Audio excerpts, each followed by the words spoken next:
everyone. I'm Dr. Marty Ross, and this is another Conversations with Marty Ross MD tonight, coming to you from sunny Seattle. Yes, we finally have sunshine out here in Seattle, which is a good thing to see. And our temperatures are actually up too. So it's summer has finally arrived here.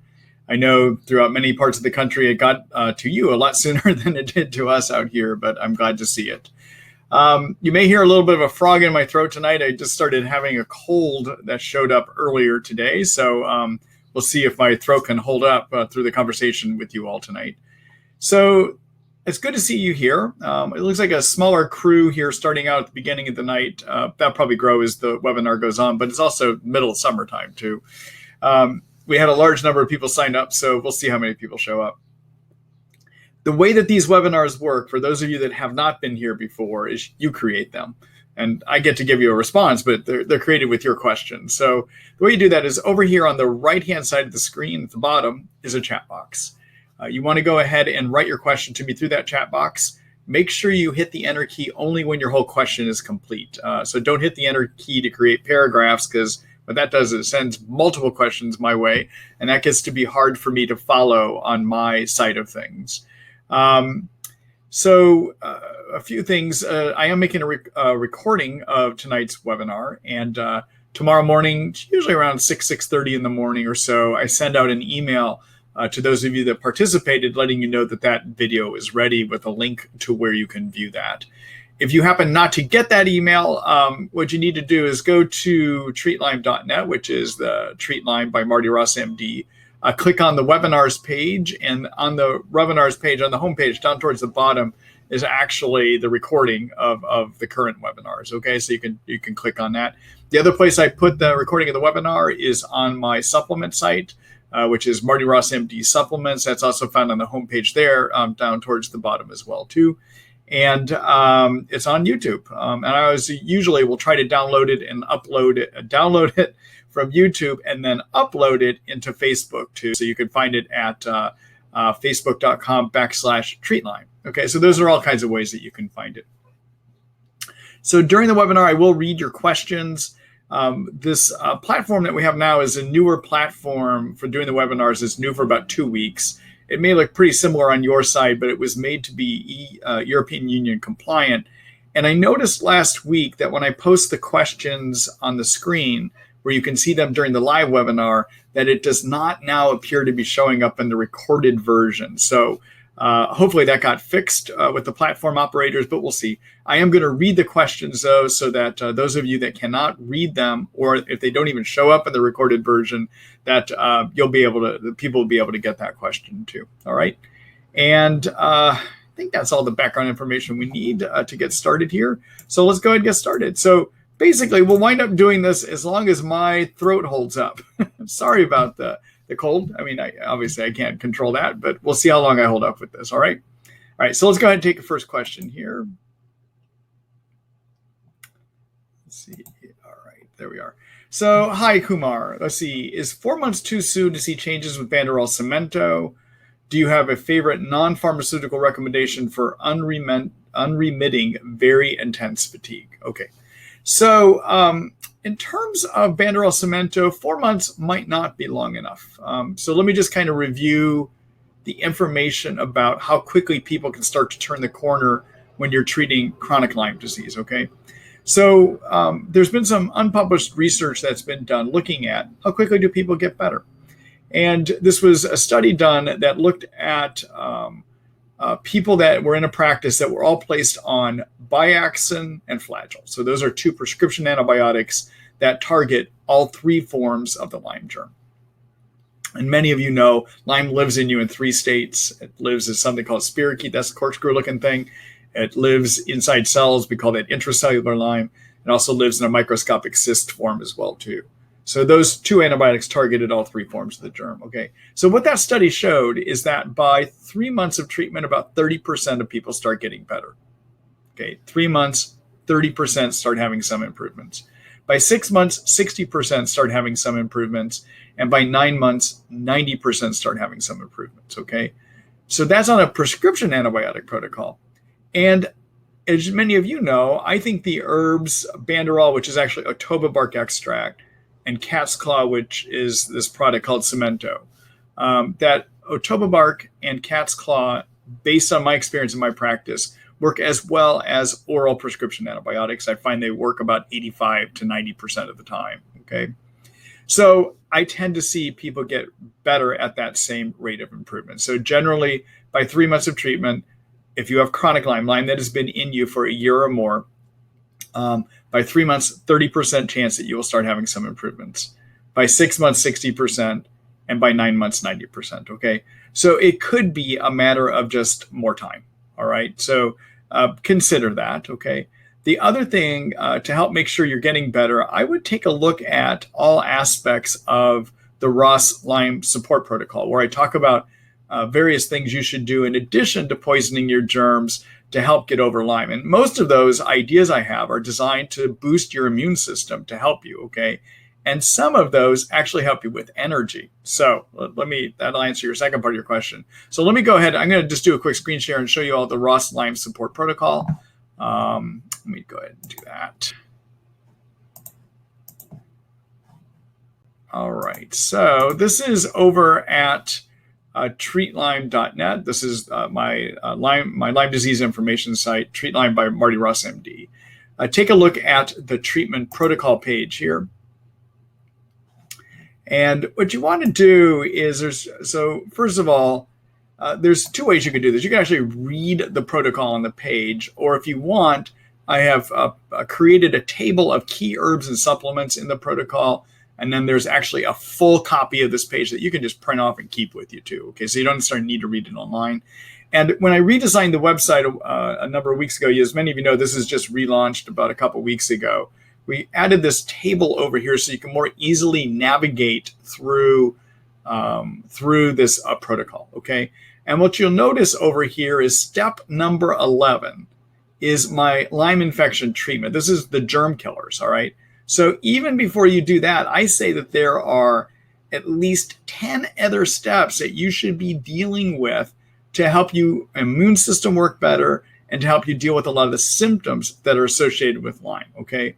So the first one that's critical in Lyme is make sure that you're getting enough sleep. And that's because sleep helps your immune system work better. Sleep also with some of that debilitating fatigue. Basically low in grains, beans, and legumes, and high in high quality fats, high quality proteins, and lots of vegetables. Okay. And that's because that kind of a diet supports your energy factories, which are known as mitochondria. It helps those cell energy factories work better. All right. Number 3, make sure that you deal with getting your cytokines down. So cytokines are inflammatory chemicals made when you have Lyme by the immune system. They're supposed to be good. They can help turn the immune system on. But if they get made in excess, they wind up giving you a lot of the Lyme disease symptoms, including fatigue. So you want to lower those down, and you want to do the curcumin, 500 milligrams 3 times a day, or you can look at some other combinations, such as Cytoquel that I mentioned here. Okay. Number 4, be on an adaptogen. So adaptogens are things that help your body deal with stress, and they have been shown through historical use to give good energy improvements. Okay. And so the one I like working with is ashwagandha. I prefer to use it as a 400 milligram pill, 2 pills in the morning and 2 pills between 1 and 2. I generally advise people not to take it late in the day. I know that some of my colleagues use it for sleep, to help induce sleep. However, I find that to be a problem, actually. Okay. All right. Number 5, figure out if you've got low hormones like low adrenals and low thyroid. And if you do, correct those. And I give you some ideas here. Number 6, be on a good multivitamin. And what I prefer is a product by Integrative Therapeutics called the Energy Infusion, or Research Nutritionals has something called the Physician's Daily Multivitamins too. Okay. Number 7, deal with some basic detox steps. Number 8, do exercise if you can. Okay, but just realize this may be too much for you to do at the beginning. Number 9, in terms of immune boosters, I actually don't put anybody on immune boosters because doing all these other steps boost your immune system. Okay. Number 10, if you have too many yeast present in your intestines, that will lead to an overproduction of cytokines, which gives you fatigue. Okay, so make sure you've got yeast dealt with. And then number 11, deal with your germ killers for Lyme. Okay, so let me go back here.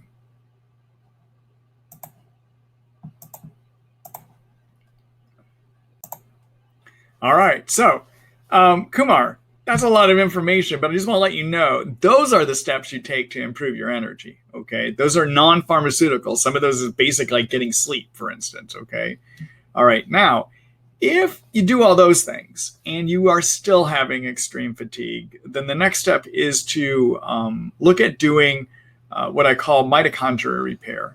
And usually that's not something I'm going to advise people to do until about 6 months into treatment, because it's not going to give you a quick kick. But so your cell energy factories are known as mitochondria. All right. And by some estimates, there's 300 to 400 mitochondria in a cell. And what happens if you have chronic infection, there's an overproduction by the immune system of oxidizing agents to help get rid of those germs.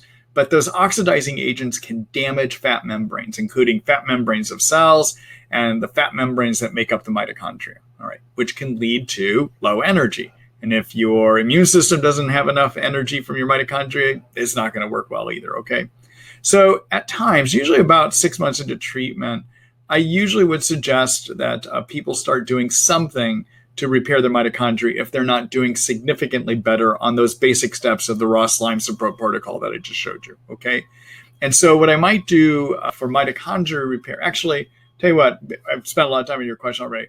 I'm going to show you the article that you can look at that will give you the information on what to do for mitochondria repair, but those are the steps that I would eventually do. And you can take a look at this later. It's in Treat Lyme.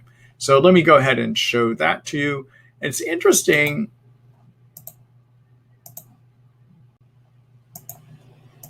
So So in terms of mitochondria functioning, so again, on the newly designed site, if you're looking for where everything is, look at the Start Reading button here. Take a look at my chapter called Energy and Fatigue. And you're going to want to take a look at this article called Power Up Energy and Mitochondria. Okay. In here, I describe mitochondria and I lead you through the steps to repair them using one of the basic supplements that I mentioned in this article. By 2 months of treatment, there are average energy improvements of 40%. Okay, so take a look at this. If you're about 6 months or so into treatment, you would want to follow the steps that I outline here.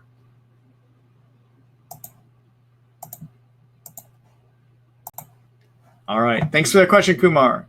Good luck to you.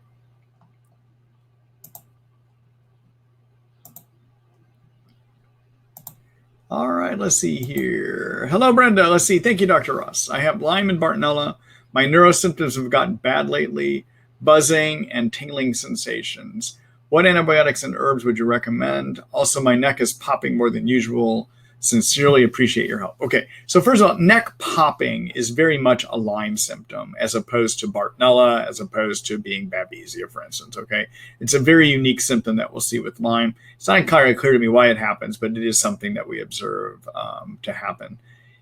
In terms of your Lyme and Bartonella, I'm going to assume that you're doing something to kill those. Actually, no, you said, what antibiotics and herbs would you recommend? So in terms of if you have Lyme and in terms of if you have Bartonella, take a look at my treatment recommendations in the Ross Lyme support protocol. So in there, I talk about Otoba bark extract and I talk about cat's claw. Those two herbs work about 85 to 90% of the time. The two herbs that I like using for Bartonella are Sida acuta and Hutania. And those two herbs together work about 70, 75% of the time. For Bartonella, I find prescription antibiotic combinations work better, but take a look at the Ross Lyme support protocol. I tell you how to use those as part of that, okay? And then in terms of what things can you do for buzzing and tingling? So those are symptoms of agitated nerves, okay? So a couple things that you can look at. Number one is to use low doses of the nutrient called lithium. All right, so not lithium at the doses we might use for people that have manic depression or bipolar illness. When we use it for those kind of conditions, we're talking 600 to 900 milligrams a day, all right? But lithium is an essential mineral that helps nerves talk together. It helps something called nerve signaling, okay? And it seems that if you give small doses of lithium, it can actually calm agitated nerves down. So the dose that seems to have effect for that is a 5 milligram pill of something called lithium orotate, and that's OROTATE, 5 milligrams, and you'd want to do that about 1 pill 3 times a day. Sometimes that can help. Another thing that can sometimes help is to raise levels of a chemical called GABA. And one way to raise chemicals called GABA, so nerves have receptors on them called GABA receptors, okay? And if you give more GABA to a GABA receptor, it can calm an agitated nervous system down. So you can use the herb called L-theanine. L-theanine is in the brain is converted into GABA, and therefore it can act as a soothing source on those nerves. So sometimes I'll do it as a 100 milligram pill. If I'm using it for sleep, for instance, I might start at 100 milligrams a night and work up gradually up to 600 milligrams if that's what's needed. You can use it throughout the daytime. You could take a total of 1,200 milligrams a day if you need to. That can get sedating at that dose, but 1,200 milligrams. And the way that that's done is you can do 1 to 300 milligrams 3 times a day. Okay. All right. So those are some ideas for you to think about. All right. All right. Good luck to you, Brenda.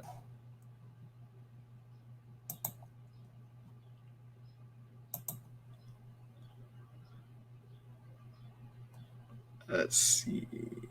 There we go. Hello, Colleen. Let's see. Hi, Dr. Ross. Forgive me if this is a repeat question. Don't worry. You don't have to be forgiven for asking something twice, or if somebody else asks it, it's okay. Recently, people have been mentioning to me concern about curcumin having blood thinning properties. Is there a certain category of people who should be concerned about that? I think curcumin is amazing. So I'm not concerned about curcumin and its blood thinning properties for anyone, frankly. So I'm okay with people using it. And as you know, it's one of my favorite herbs too, because it lowers cytokines. And cytokines are made in excess in Lyme. They give you most of your Lyme symptoms, but they also suppress the immune system, okay? So we need to do things to lower those cytokines. And I find curcumin to be one of the more effective ways of doing that, all right? Thanks for the question, Colleen.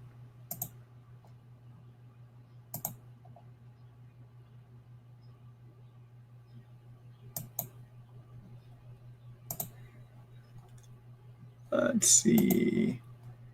Hello, Kim. Let's see. How long should you treat an acute bite with Cemento and Banderol? Good question. I don't know. The problem is there's been no research done on whether Cemento and Banderol, again, Cemento, everyone, is cat's claw. So you don't need to go out and buy Cemento made by Nutrimetics to get cat's claw. You could buy other brands and get it probably for a lot less money as well, too. Banderol is Otoba, so Otoba bark extract. There are as good a quality brands out there and probably less expensive than the Banderol that you're paying for as well, too. All right, so let me just mentioning that. So the thing about those two herbs is that the studies that have been done looking at them were petri dish experiments, okay, which basically showed that they can kill all 3 forms of the germ. Most of my experience working with them is on people with chronic Lyme, where I think that in chronic Lyme situations, they work 85 to 90% of the time.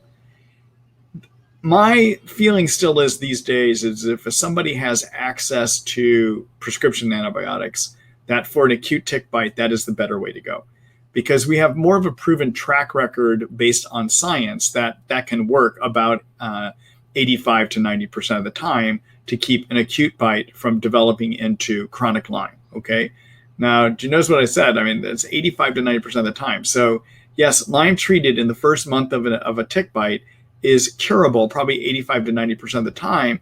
However, even when you do the standard doxycycline for 3 to 4 weeks, 10 to 15% of people still go on and have chronic symptoms, okay? And that's even based upon research that even IDSA endorses, for instance, too, all right? So I don't know that Cemento and Banderol is your best choice. The reason I prefer tetracyclines is in addition to killing Lyme, they, in an acute setting, can take care of all other kinds of germs that are transmitted by ticks, such as Bartonella, such as Anaplasma, such as Ehrlichia, and even in an acute setting, probably deal with Babesia as well, too, okay?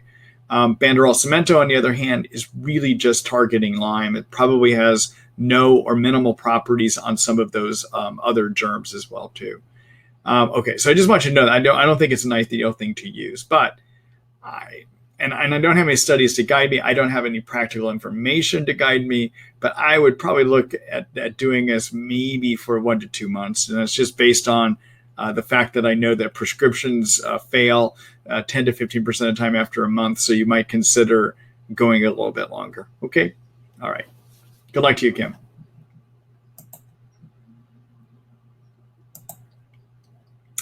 Oh, the dose of doxy I would use in an adult is 100 milligrams twice a day for an acute bite. And I'd probably do it for 3 to 4 weeks.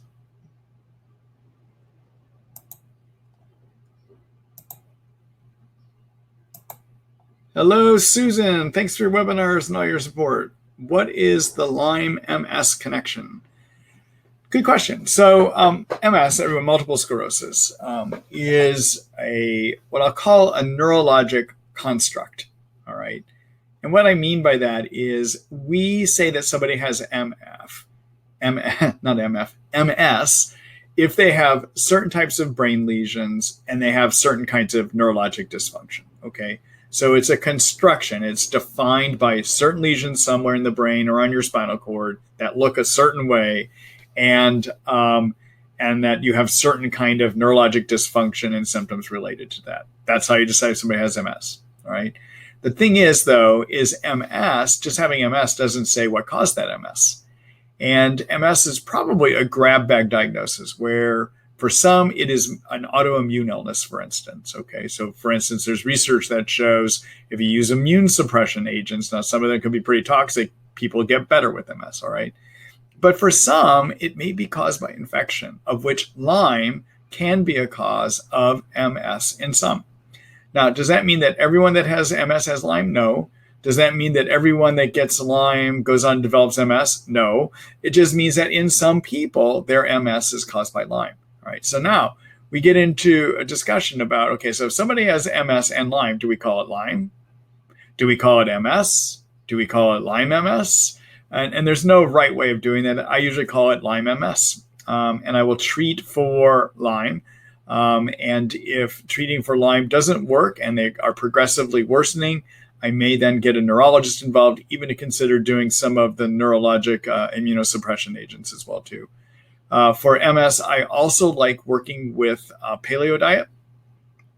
Many of you may be familiar with something called the Walls paleo diet.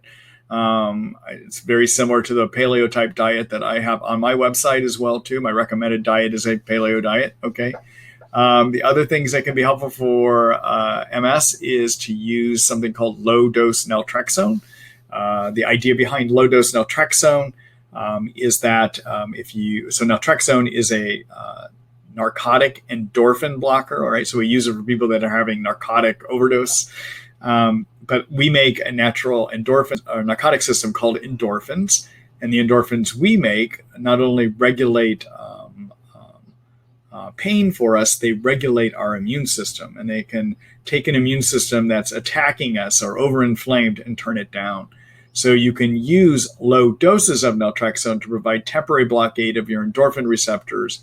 And what happens is the brain doesn't like those temporary blockades, and it sends out a bunch of signals to the endorphin producing cells to make more endorphins. And when they do that, that can regulate the immune system and to stop attacking you. And regarding MS, MS is one of the conditions for which we have some limited science that shows that people with MS can have improvements using low-dose naltrexone. Okay, all right. Finally, when it comes to Lyme MS, it's hard to treat. And often you need to use the IV antibiotics for that. Even so, in terms of neurologic symptoms, they probably improve about 25% of the time. 50% of people probably get improvement in the other Lyme-like symptoms like body pains and fatigue. And then there's about 25% of people, even with the best of treatment, that we don't get anywhere when we treat Lyme MS. Okay, all right. Sorry to say that. I want to do a quick screen share here because I want to just show you a couple things that I talked about.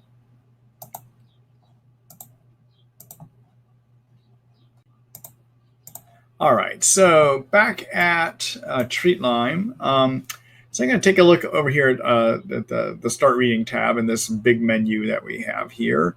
In terms of nutrition and what I recommend in terms of eating, take a look at my article here called The Best Brain Inflammation, Pain, Energy, and Detox Diet Ever.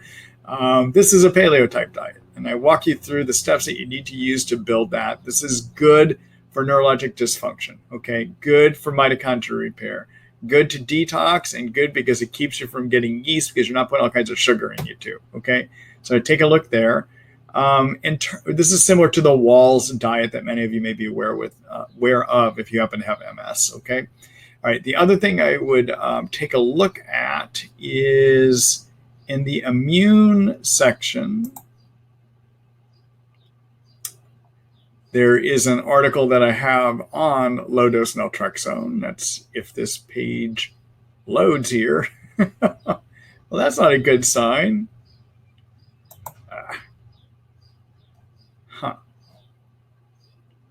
What's going on with my website? That really is not a good thing. Let's see here if we can find it a different way. There we go. Gonna have to talk to my web people about that. That's very slow loading. I don't like that. Anyhow, take a look at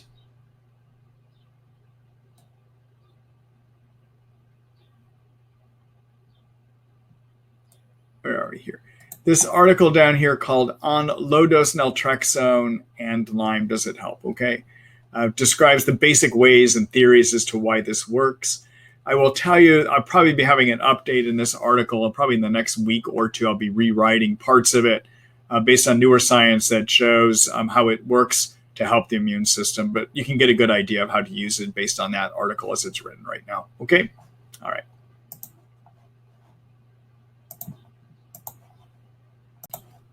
All right. Thanks for that question, Susan. I appreciate that. Good luck to you.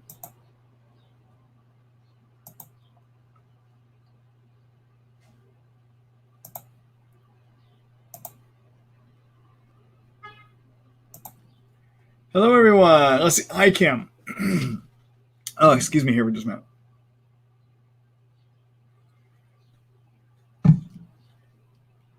I think that we just answered that, although now that I see you've refined your question here just a little bit to saying symptomatic, I would treat until you're symptom-free for at least 1 to 2 months before I stop. That's how I would wind up. For sure, do it that way. Okay? All right. Good luck to you, Kim. The reason I would treat until you're symptom-free for 1 to 2 months is make sure you really get it out of you so that it doesn't become a chronic infection. Okay?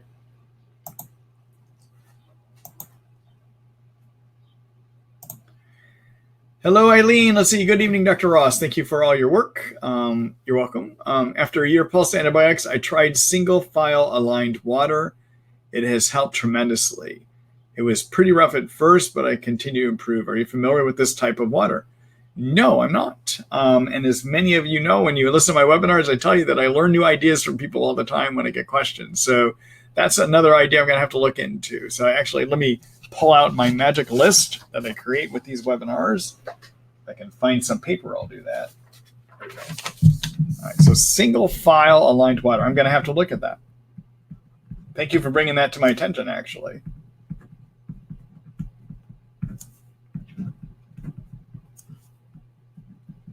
So single file aligned water. All right, I'll have to look into that, Eileen. Thank you for that question, though.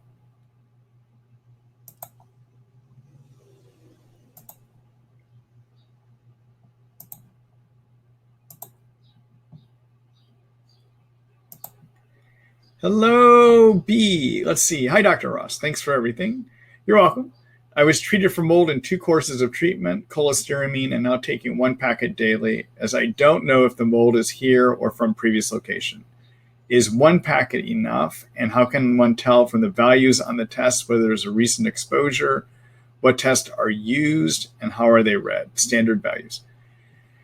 Boy, there's no way to know with Lyme or mold testing, that is, as to whether you have current or by looking at your mold test on you, your mold test. There's no way to determine whether it's old exposures or new exposures, okay?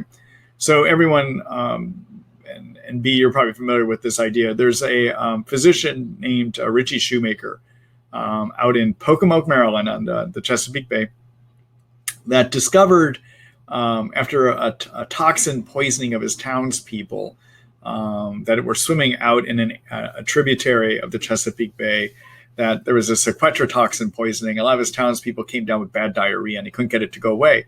So he decided the only thing he could do to stop some of their diarrhea was to use the medicine called cholestyramine, because as a side effect, it leads to constipation. And what he soon found is that a lot of his patients that had had chronic fatigue syndrome and fibromyalgia gradually over time started having improvement in their symptoms by being on that cholestyramine, okay? So that's what got him looking into the idea about what's going on. And what Richie has been able to show is he's developed quite an elaborate science that shows that about 25% of all people, when we breathe in, drink in, or are surrounded in an environment that has a lot of mold, we get that stuff into us, into our bloodstream. And 25% of us have a genetic programming error where we are not able to remove those mold toxins once they get into us, okay? So what's supposed to happen is, and 75% of us, our immune system will see those mold toxins and will tag them to be removed. Once they are tagged correctly, they get broken down, get passed out of the body. But if they're not tagged correctly, they go to the liver as a fat toxin. They come out of the liver as a fat toxin. Liver is supposed to transform them to a water-based toxin, but it doesn't. They come out as a fat toxin. They get moved out into the intestines. And once in the intestines, they get reabsorbed again. Okay, so you get this endless swimming pool. And there's no way to know when parts of that swimming pool came into you. Okay, all right. Now, the way that I like to test for my favorite test, Shoemaker would have everyone do this HLA profile, this HLA-DR genetic profile. It says whether you have the genetic predisposition. However, just because you don't have the genetic predisposition doesn't mean you haven't developed the problem. And just because you have the genetic predisposition doesn't mean you have the problem, okay? So the whole field's kind of been taken a different direction, and there are people that have, companies that have developed tests to see, are those mold toxins actually in you? And those are urine tests. And the one company I like using is a lab called Real Time Labs out of Texas. I know there's something called Great Plains Lab that does something, or will do mold toxin studies as well too, okay? So that's how I these days like to prove if somebody has mold toxins in them.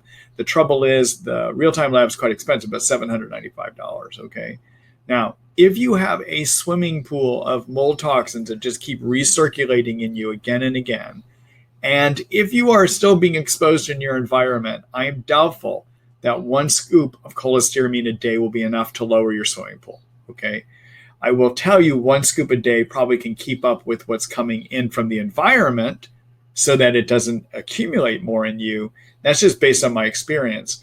But probably you're going to need to get on about 2 or 3 scoops a day to get ahead of the game, to start pulling out more of those mold toxins than are going in. And Shoemaker would advocate actually working up to 4 times a day and doing it for about a month, okay?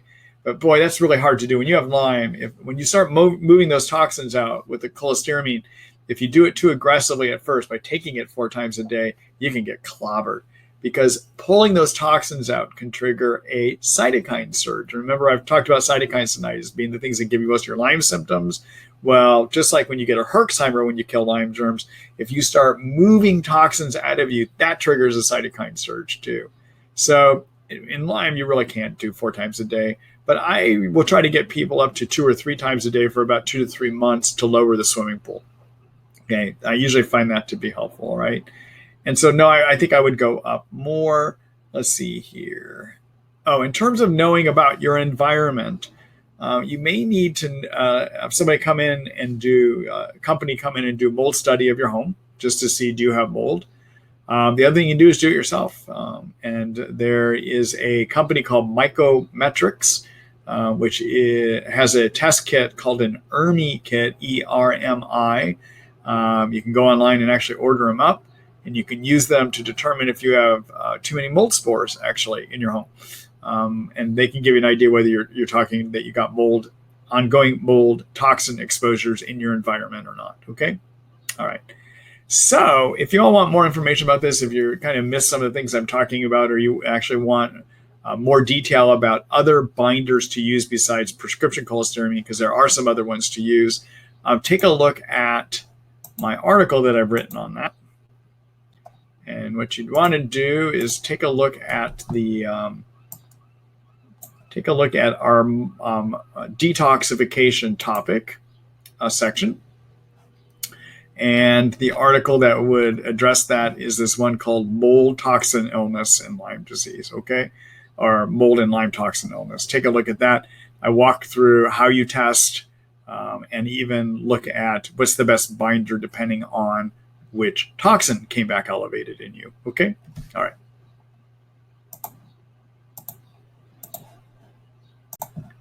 All right. Thanks, B. Good luck to you.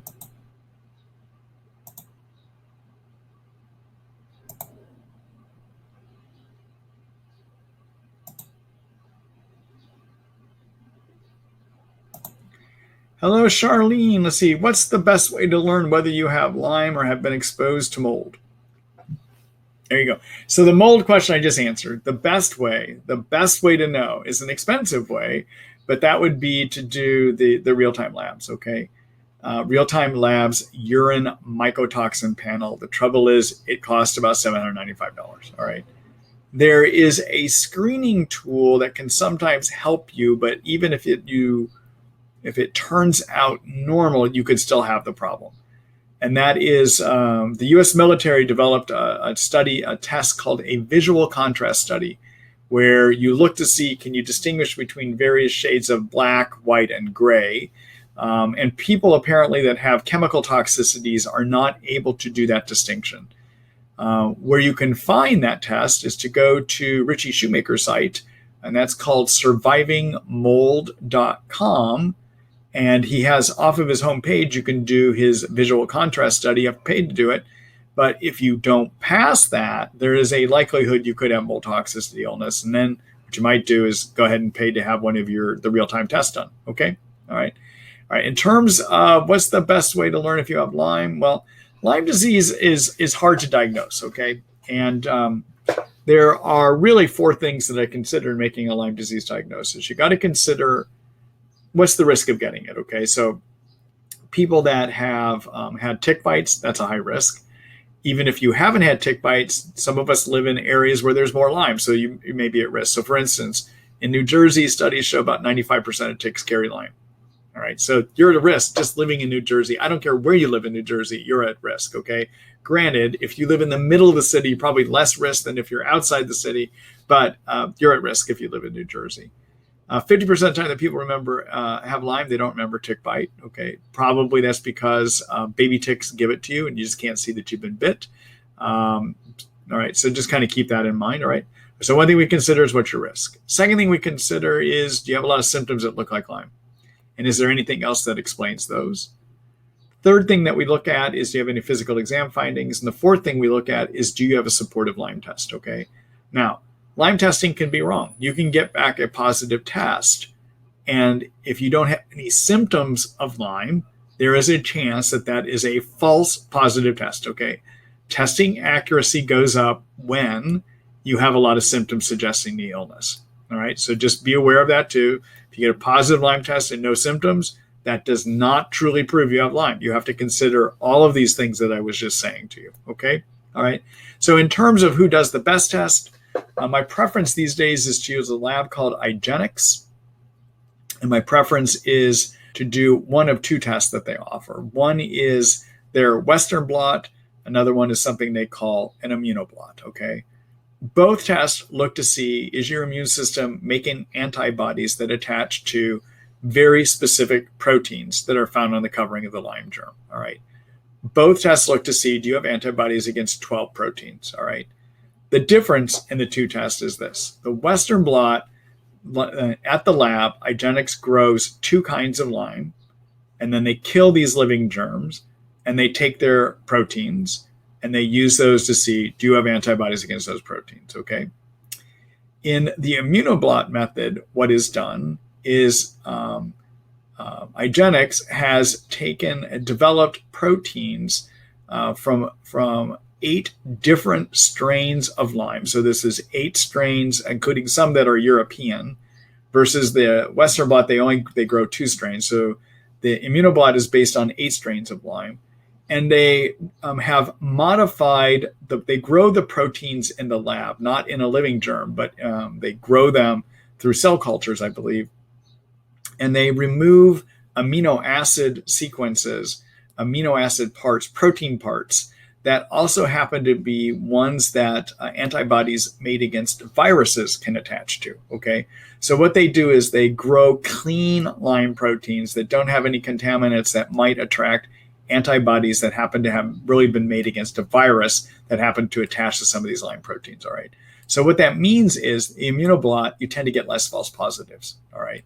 So in terms of what's better, the Western blot is $250. And according to IGeneX internal studies, it will find Lyme if you have it about 80% of the time. The immunoblot, on the other hand, is $495, but it will find Lyme if you have it 91% of the time. All right. So what's better? Maybe what you can afford. And the Western blot's a little bit more affordable, but maybe you want to spend that $495 to look at this immunoblot that has been shown in their internal validation studies to find Lyme at least 91% of the time. Okay. All right. So I hope that gives you some useful information there. And actually, Charlene, let me show you one thing and go over to the Treat Lyme site here. Okay, so I just gave you a quick discussion, but I've actually created a webinar, or actually I created a presentation that has slides and everything that really walks you through in more details how do you figure out if you have Lyme. And so you could look for that article here in the How to Diagnose chapter, or the How to Diagnose topic area, and it's this one right here, okay? How to Diagnose Chronic Lyme Disease, More Than a Test. It has a whole video with it, it has slides, etc., and it's free. This is one of those things you can read without having to subscribe to Treat Lyme, okay? All right. And that is, because it's free, it's one of those things I spread it wide to everyone that you think could have Lyme or that needs to have some knowledge about Lyme. I want that information to be out there so people can figure out, do they have Lyme or not? Okay? All right. Good luck to you, Charlene.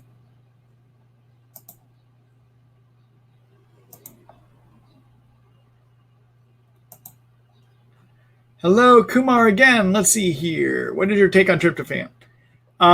So, I don't really use tryptophan directly. I use something called a different salt variety. It was called 5-hydroxytryptophan. But both of them can be used to help with depression. They both can be used to help with sleep, okay? Because I don't work with tryptophan, I don't know the dosing on it. What I can tell you is the dosing of a 5-hydroxytryptophan. And with 5-hydroxytryptophan, a good dose for sleep is somewhere between 200 and 400 milligrams. If you're to use 5-hydroxytryptophan for depression, which is one other thing it can be used for, you usually want to dose it at about 50 milligrams 3 times a day, and eventually increase that dose up to 100 milligrams 3 times a day, okay? The way that tryptophan works is it's a building block for a chemical in your brain called serotonin. If you elevate serotonin, it can induce sleep sometimes, it can help correct depression as well too. All right? Good luck to you, Kumar.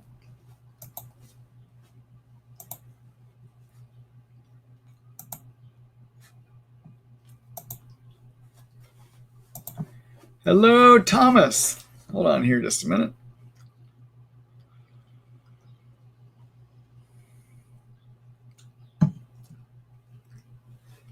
All right, let's see here. Good evening, Dr. Ross. I recently tested for a high positive IgG for both Mycoplasma pneumoniae and Chlamydia pneumoniae. I have Lyme and am treating with herbs and pulsing antibiotics. Should I be concerned about the IgG results that are high? So, this is a controversial area, actually. So let's talk about what IgGs mean first, and then about these two infections. So so when you get infections, the immune system makes antibodies. Okay, so antibodies are proteins that attach to a germ. And once they're attached, you can kind of think of them as a big signaling device that marks the germ to be attacked by white blood cells then, basically. Okay, all right. Now, there's two major families of antibodies in infection. One is IgM antibodies, and the other is IgG antibodies. And in these infections, actually in most infections, what happens is you first make IgMs, and then usually about 3 months or 6 weeks, 3 months or so, depending on the infection, IgMs will go away and they get replaced by IgGs. And once you develop IgGs, they serve as the memory of the immune system. Okay? They're there to deal with new invaders, if you will. So for instance, if you got polio vaccine as a kid, that triggered your immune system to make IgMs first, and then they eventually made IgG antibodies. And now you have IgG antibodies circulating around you to try to prevent any polio from getting in at you. Okay? All right, that's how vaccines work. All right? All right, now, so when you get an IgG back, IgGs are the memory of the immune system. And there is no way for knowing for sure if you have IgGs, whether that's because you have old infection or whether you have a chronic infection that's actually under control. So let's talk about that. So Mycoplasma pneumoniae and Chlamydia pneumoniae are two common infections that are found in healthy people. Okay, I hope you hear what I just said. They are found in healthy people. And what we think happens in healthy people, and that's, if you look at studies about those two infections and also some viral infections, these are bacteria, but there's a few viruses that are found in healthy people as well too that a lot of people with Lyme start looking at, and that's something called HHV6, something called cytomegalovirus, something called Epstein-Barr virus. Okay, those are all viruses that are also found in healthy people that have elevated IgG antibodies too. Okay, so the issue is that many of us cohabitate with these germs, and our immune system is doing a great job keeping them under control. In fact, if you look at studies about healthy people, about 10 to 15, I think around maybe 15 or 20% will actually have elevated antibodies against some of those viruses or the Chlamydia pneumoniae or the Mycoplasma pneumoniae that I talked about, okay? So just finding IgG antibodies does not prove that those infections are harming you.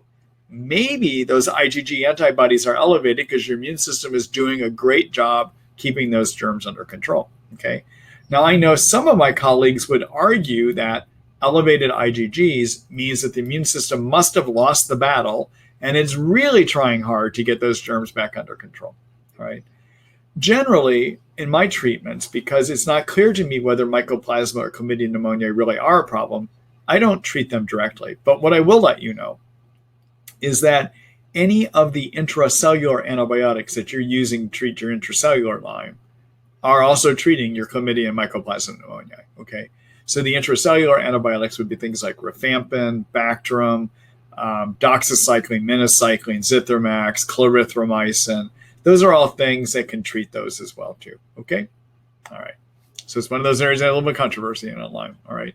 I know Dr. Horowitz, for instance, I think thinks that everyone that's not getting better probably has some degree of mycoplasma, I believe. I don't think I agree with his theory on that.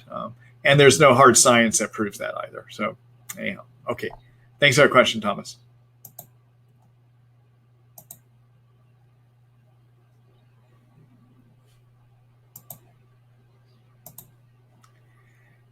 Let's see here. Hello, Pamela. Let's see. Hoping your trials and tribulations with the powers that be are going well. Many thanks for caring about all of us Lymies and all you do. Thanks, Pamela. I appreciate that comment. Many of you know my medical board has been attacking me, basically. And I'm actually in the middle of a week of just reviewing. I've got to get 15 medical records off to them towards the end of this week, along with a description of why I did what I did. And that's kind of hard to explain to a medical board that doesn't want to believe Lyme is there And as many of you know, I work with alternative medicine ideas, and they just have no clue. So I'm literally having to write a book. So we'll see what happens with that. It's been a very difficult process, as you know. But thank you for your support on that.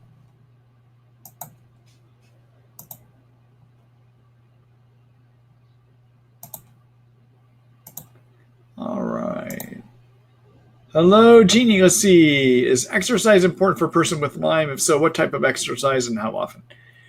So exercise is very useful for people with Lyme at an appropriate level at the right time in your treatment. Okay. Notice all those qualifiers. All right. So with the and basically, I think any kind of exercise is okay, but there's a general guiding principle that I use, which is you need to find an activity that you can do for which you will not pay the price the next day. All right. And by that, I mean either worsen pain or lower energy. Because if you exercise at that level of activity repeatedly, it can suppress your immune system. It can hurt you. Okay. So that might mean at the beginning, at the beginning of treatment, when you're herxing all over the place and you're just super wiped out, it may not be the best time. Okay. But as you get further in the treatment, you might want to start with a 10-minute walk. Maybe it could be doing simple stretching. There's no one way that is the right way, but I have people just gradually increase the levels of activity as they can. Okay. And so, if you go out and you do 15 minutes of a walk and you're clobbered the next day, that was too much. Wait for yourself to recover. And then the next time, try 5 minutes. See if you can do that. Okay. You got to start where you are. Okay. All right. Good luck to you. Thank you for that question.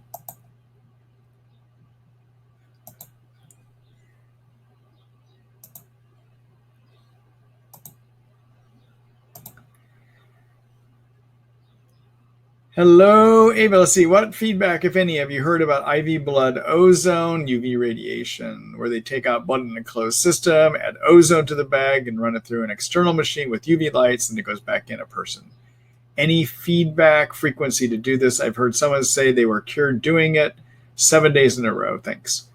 So, my experience from what I've seen, not that I do it in my practice, I want to be very clear about that, is that for most people, I think you can get some good immediate results, or not most people, for some people.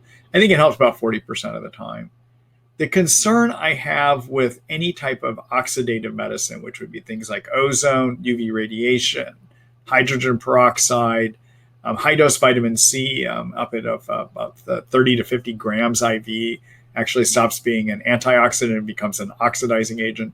So the thing with oxidizing agents is they work by damaging the covering of the germs and damaging the genetic material of the germs, okay? And germs are not protected against oxidizing agents because they don't make antioxidants, all right? We, on the other hand, have cells and mitochondria that have that make antioxidants, but I will tell you, our mitochondria energy factories don't make much in the way of antioxidants, all right? The concern I have, and many of you are familiar with the idea in anti-aging medicine, one of the things that's proposed is to do antioxidants. And the reason is you're trying to overcome the damage of oxidizing agents just that your body makes that's damaging your cells and your genetic material that leads to aging, okay? All right, now with these treatments, you're dumping purposely oxidizing agents in. And even though we make antioxidants, I have to question if over time, repeated use of these treatments may lead to damage down the road. Okay, I don't know. No one's done long-term studies to know for sure or not, but I'm a little skeptical. I don't look at UV or any of these oxidizing treatments as a panacea that's going to fix everyone. I will tell you maybe 40% of the time people get benefit. I would not advocate doing it long-term. All right. Thanks for that question, Eva.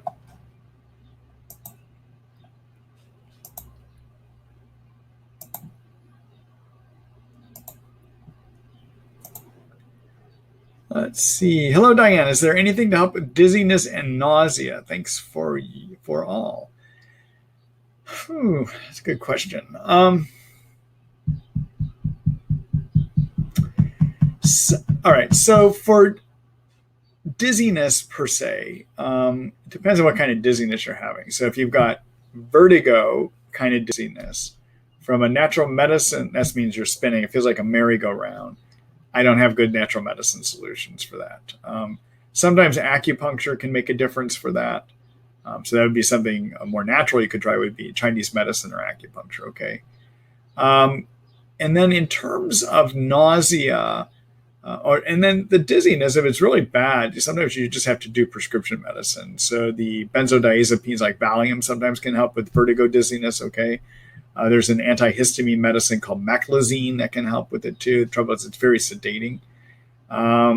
In terms of the nausea, there are some things you can do from a natural medicine standpoint. One thing that can help with nausea is licorice. Licorice coats the stomach, and you would chew a couple licorice tablets 3 times a day before meals. That sometimes can help with nausea.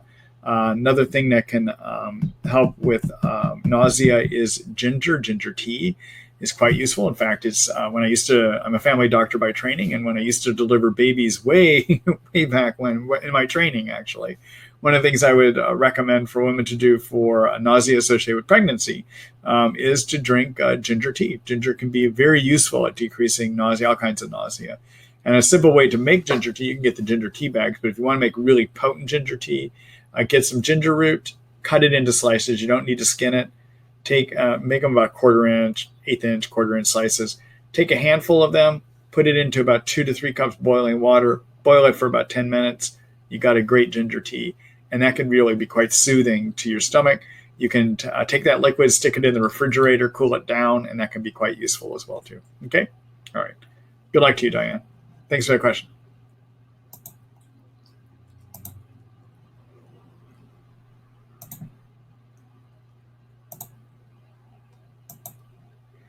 Hello, Sharon. Let's see. Thanks for doing these webinars. What is your opinion of muscle testing and Zytoscans?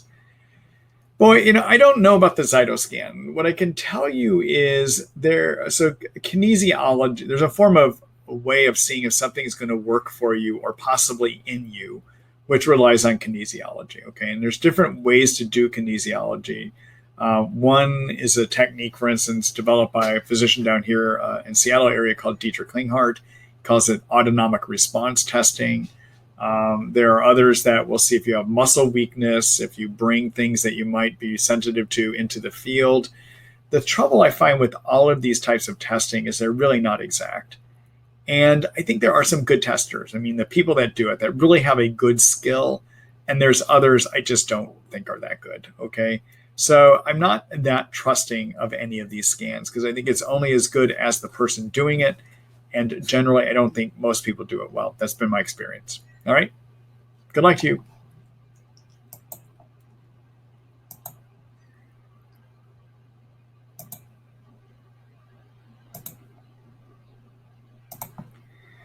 Hello, Brenda. Let's see. I have chronic Lyme disease and Bartonella. Will CBD oil help with sleep and pain? Also, what forms of medical marijuana are best for Lyme? Which is best, CBD oil or medical marijuana? Thanks for all you do. Okay. So, Brenda, I've got a whole article up about that, and it might be very useful for you to take a look at that, where I talk about what is CBD and medical marijuana. So, the idea with CBD, so it depends on where you live. Okay, so first of all, if you're in an area that has medical marijuana, that allows medical marijuana, you can get products that have various percentages of the chemical called THC mixed in with your CBD. Okay. All right. So what all those letters mean? All right. So cannabis is a plant. Okay. And there's 2 strains that are generally used. One is called cannabis sativa, and the other one is called cannabis indica. Okay. All right. And of these plants, both of them have CBD, and I think I'm going to blank on it right now. I believe it's the indica that is higher in the chemical called THC. Okay. So THC is what gives you the high. All right. When you do marijuana, that's what gives you the high. All right. And so we have inside of us a system called the endocannabinoid system. And it has receptors. More common, they're called CB1, CB2, and there's some more minor receptors as well too. THC that we eat, smoke, that we get from cannabis will bind to the CB1 receptors. Okay. And then the way that CBD works is it doesn't bind to either one of the CB1 or CB2 receptors, but rather what it does is it blocks a bunch of enzymes that try to destroy natural cannabis chemicals that we make in our body, all right, or endocannabinoid chemicals we make in our body. And one of those is something called anandamide, for instance. There's another one called 2-AG, all right. So CBD prevents the natural chemicals we make from being destroyed, and they then are able to bind to the CB1 and CB2 receptors, okay? Now, what gives you the high, and what also happens to be more sedating, is THC, all right? Now, CBD that is made from hemp is not classified as marijuana if it has less than 0.3% THC in it, okay? All right? Now, in some states, like Washington State, with our medical marijuana laws, I can go to a medical dispensary here or to they put together, we have recreational marijuana too. We have everything here. So our medical marijuana stores were combined with our recreational stores about a year and a half ago.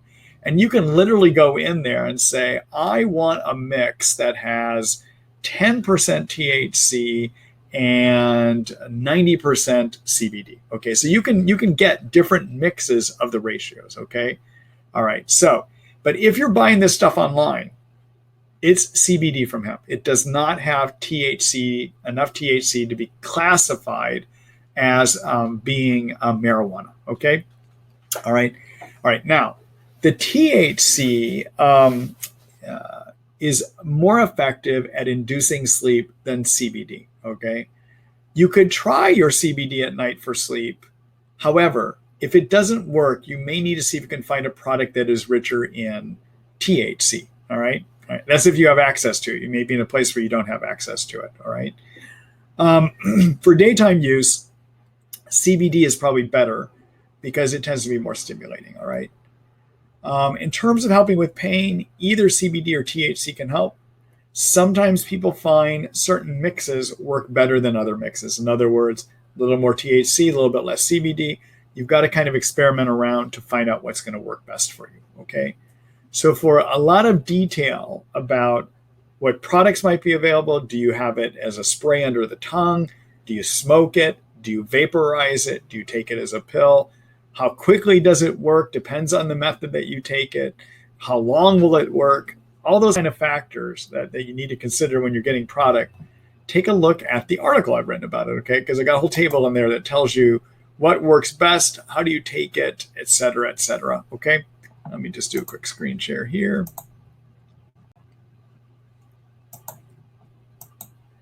All right, so take a look at my article. Where would I call that? Let's look at pain. I think I probably put it there.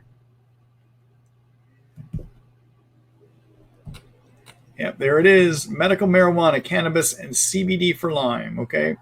I review everything that is known about medical marijuana and cannabis, and I'm going to tell you there's not a lot of great research that's been done, but I review most of it in this article here, okay? All right.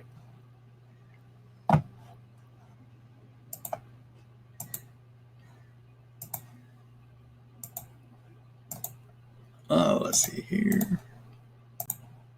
All right. Good luck to you, Brenda.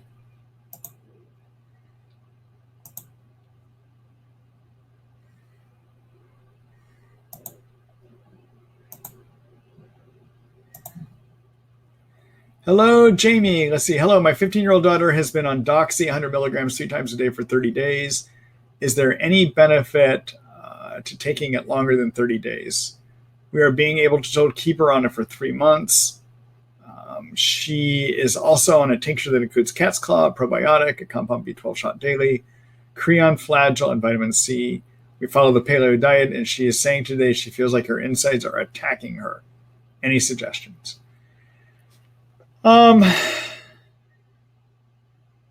So you've done a good job explaining what's going on with your daughter. I mean, you've told me the kind of things that she's on. For me to decide, so I'm not sure because I don't know enough about her other symptoms to say whether she needs to be treated longer with Doxy or not.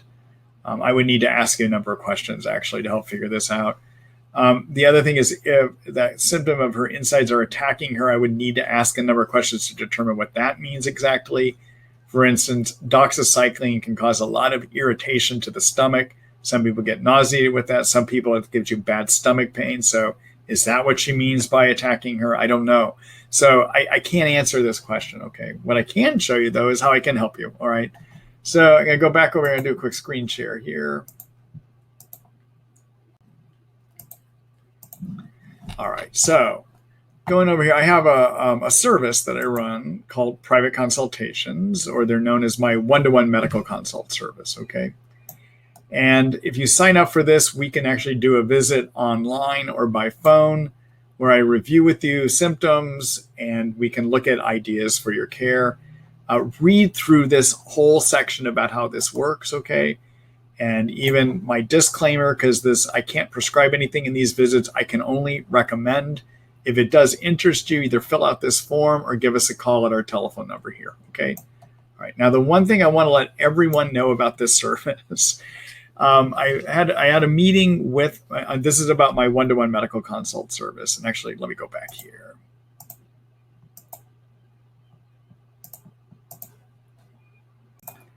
Okay, so as many of you know, I am under investigation, right? So I was under the belief that even if they did remove my license, I could still help all of you by doing those consult visits. And I sat down last week and talked to my medical defense lawyer, and he tells me I cannot, that I am wrong. There's no way that I can put together an informed consent form that absolves me enough responsibilities. What would happen is my medical board would call that practicing medicine. And if they take my license, then I can't practice medicine. So if you have been thinking about doing one of those one-to-one consult visits, now would be the time to think about doing it. If you've ever wanted to have a visit with me online to get some added input to the kind of treatment that you've been doing, it's time to do it now. I suspect that if the board is going to take negative action against me, it could be within the next month or two. Maybe I get a little bit more time out of it before they do, but I'm here to help you with that format, at least probably for another month or two. It may be a lot longer. Maybe I keep my license out of this too. I'm trying to do a good fight with it, but that's what the reality of the situation is right now. I do plan on keeping the Treat Lyme by Marty Ross MD site live. I do plan on keeping my supplement store, Marty Ross MD supplements, live, but I will not be able to do those consult visits down the road here, unfortunately. All right. So if you've been thinking about it, sign up. It's time to do it now. Okay. All right. All right. Good luck to you, Jamie. Thank you for that question.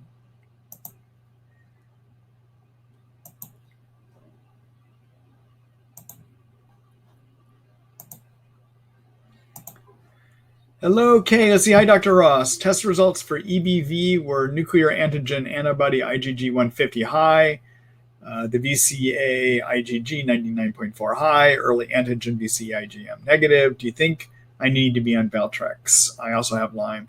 Okay, so here's the issue. Remember I was talking earlier about chlamydia and mycoplasma pneumoniae as two infections that are common in healthy people.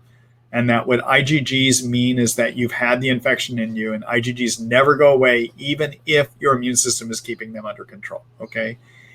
Same can be said for the Epstein-Barr virus. That was one of the viruses I talked about too. So Epstein-Barr can live in healthy people as well, all right? And so just having elevated antibodies doesn't prove it's bothering you.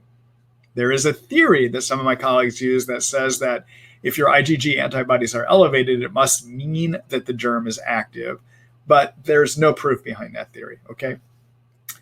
So what I have started doing to help figure out the virus part of this question is I do an additional test when I'm thinking about viruses, and that is to measure a chemical called nagalase.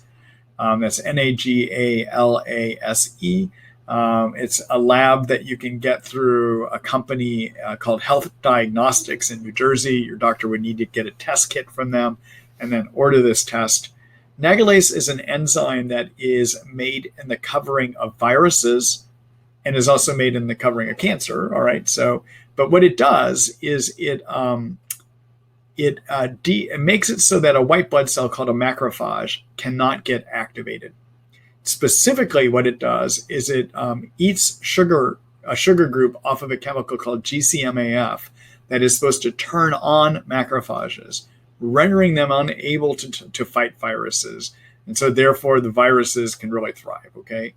So if you have a marked elevation of nagalase, that suggests an increased virus load in your body.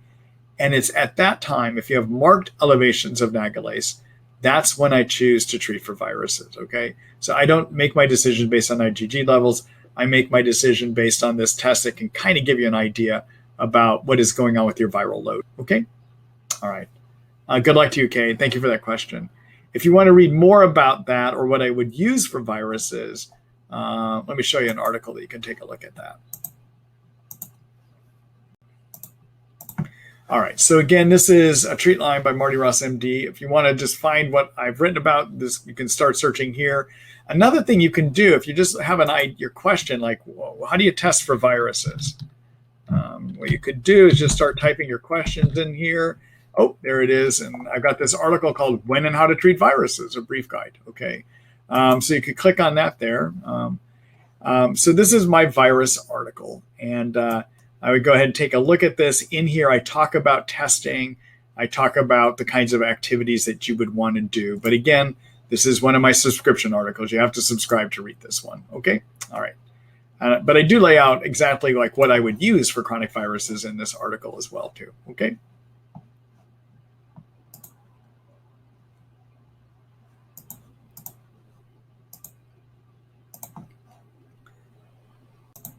Okay, so one word about why do I have people pay to read this stuff? Well, this is how I. It takes a lot of time to do this, and actually, this whole website redesign actually just took about 5 months of my time, extensive amount of time working with my developers, and quite a bit of money as well too. So so that's why I charge. I have to have some resources to be able to pay off what it takes to run it. Secondly, it's a lot of time, and it's one of the ways that I can continue to do this is to be paid for those services as well too. So I would hope that you would all consider subscribing if you think those articles would be useful for you. It will allow that I can keep writing this kind of content for you as well too. Within the next week or two, after I get beyond this whole discussion I'm having with the board and writing to the board, you'll start seeing the production of some new articles and cleaning up of old articles as well too. You'll start seeing that I'll be redevoting attention back to creating better and new content for you there at Treat Lyme too. Okay, all right.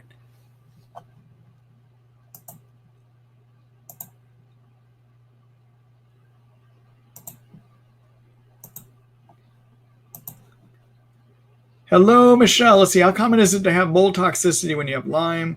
Someone mentioned for me to get mold disc from Lowe's to check for mold in my apartment. How do you think I should do it when it comes to mold? All right. So, Michelle, I'm not going to answer that right now because I actually discussed mold earlier and covered a lot of those topics, okay?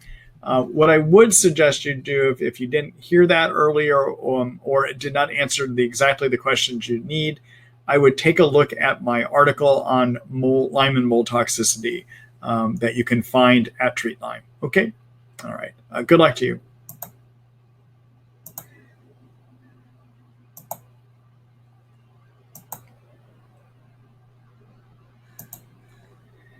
Hello, Carl. Hello again, Dr. Ross. I had a 90% positive on the Western blot back in 2006, 4 out of 5 on the KDA bands, 41, 45, 58, 66, 3 bands each.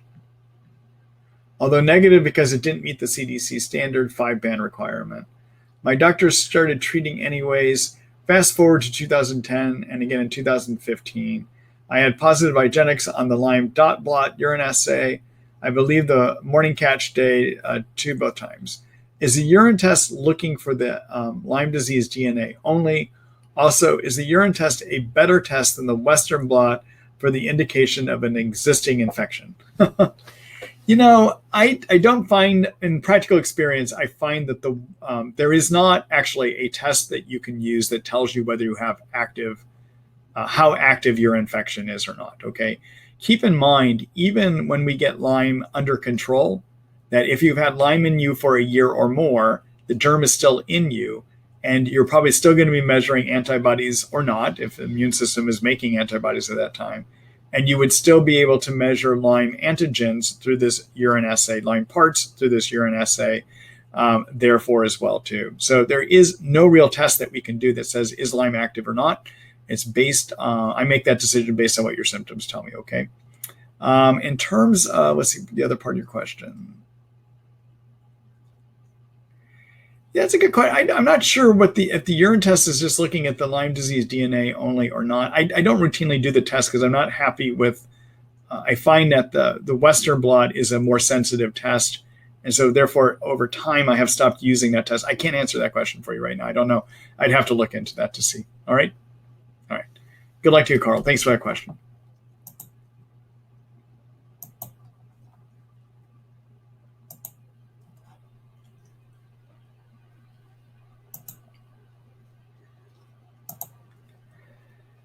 Hello, Ava. Let's see. Thanks so much for your answer on oxygen therapies. I've been doing the previously described IV once per week for 2.5 months and feel worlds better. Do you think that taking pure encapsulation's 24-hour time released resveratrol, curcumin, and CoQ10 is enough antioxidants to soak up what is done with the oxidizing therapy?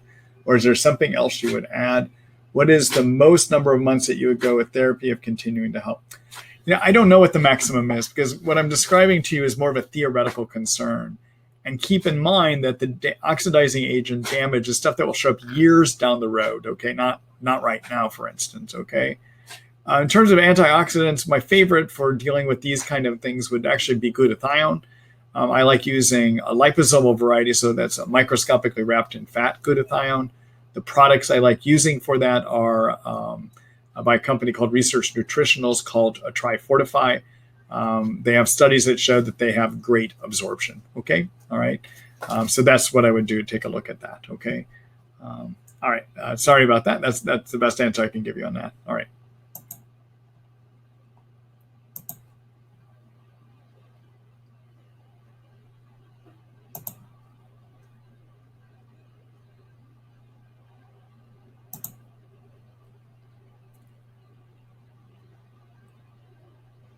Let's see here.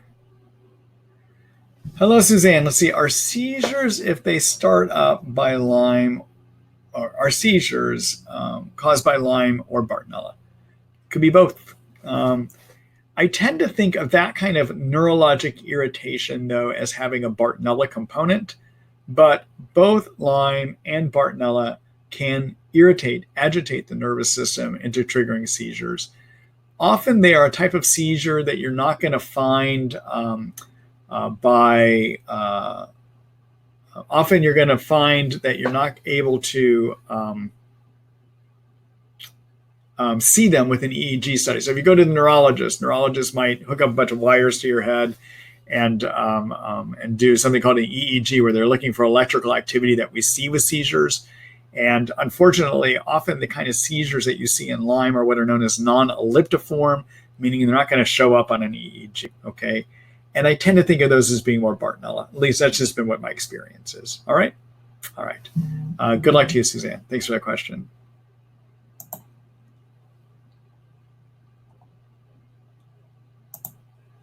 All right. Let's see. Is BioDisrupt a biofilm dissolver? Oops, I'm sorry. Let me post that one. So this is from Kay. Is BioDisrupt a biofilm dissolver? Let's take a look and see. Let me do a screen share here.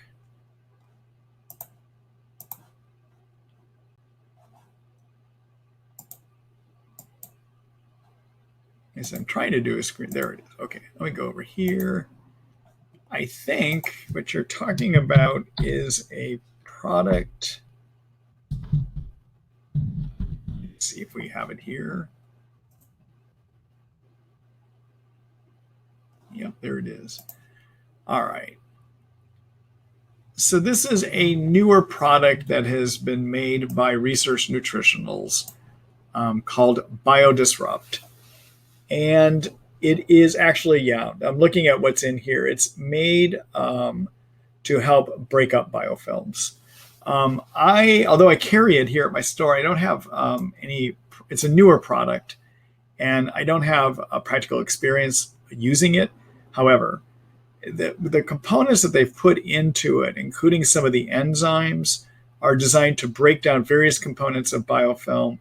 They're also designed to disrupt a lot of the processes that make it so biofilms can grow and gain a foothold, basically. Okay, so they address many action. They attack biofilm production and biofilms at many different angles. So in theory, this looks like this should be a good product. Okay, all right. So, but that is what it's designed to do.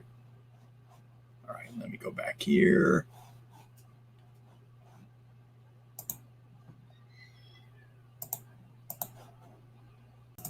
All right. So, okay, I hope that that's the best I can answer that one. It's a new product that they just came out with, and it looks pretty promising as I looked at that. I've looked at their product sheets before too, but I wanted to make sure I was remembering the right product there too. Anyhow, thank you.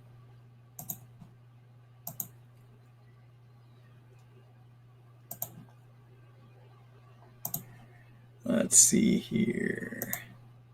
Hello, Michelle. Hi, Dr. Ross. I wrote about the mold in Lyme. The computer froze and I could not hear you. If I think I might have mold, how would I go about treating? So, Michelle, what I said is take a look, because I covered that as part of another question earlier tonight too. I'm not going to take the time to go through that right now. I'm not going to go through it again. So either listen to the recording tomorrow or take a look at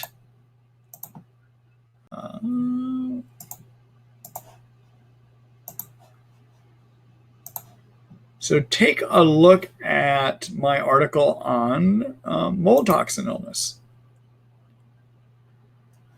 And it kind of walks you through what's the best way to detox, or how do you determine if you have mold toxin illness, and what's the best way to approach it. Okay, so that's all in this article right here. All right.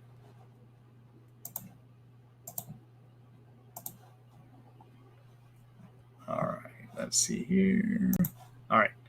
All right, Michelle. So take a look at that article, okay? All right, everyone. Believe it or not, I have now gone through all the questions posted tonight, and that's a rare thing to happen. I think it's because it's summertime. Not people have other activities going on. So I'm going to move on for the night, which is good because my throat's not doing so well here. I got to go home and get it rested up and come back ready to battle with my board again tomorrow. So I enjoyed being with everyone here tonight. Sign up for next week's webinar. In a second here, I'm going to take you over to Treat Lyme. And when you land there, you can go ahead and click on the webinars page to get to sign up for next week's webinar. We do have another one next week, and then I will take a week off after that. The other thing I encourage you to do, help me to develop some great content. So if you would be so kind as to support my writing by subscribing, that will allow me to keep putting out the Treat Lyme, as well as performing and doing these webinars for you as well too. All right. So thank you if you would do that. And I'm going to try. There's a way that I'm supposed to be. There's a way I'm supposed to be able to transfer everyone over to my site. Let me see if it will do it. Hold on here a minute, everyone.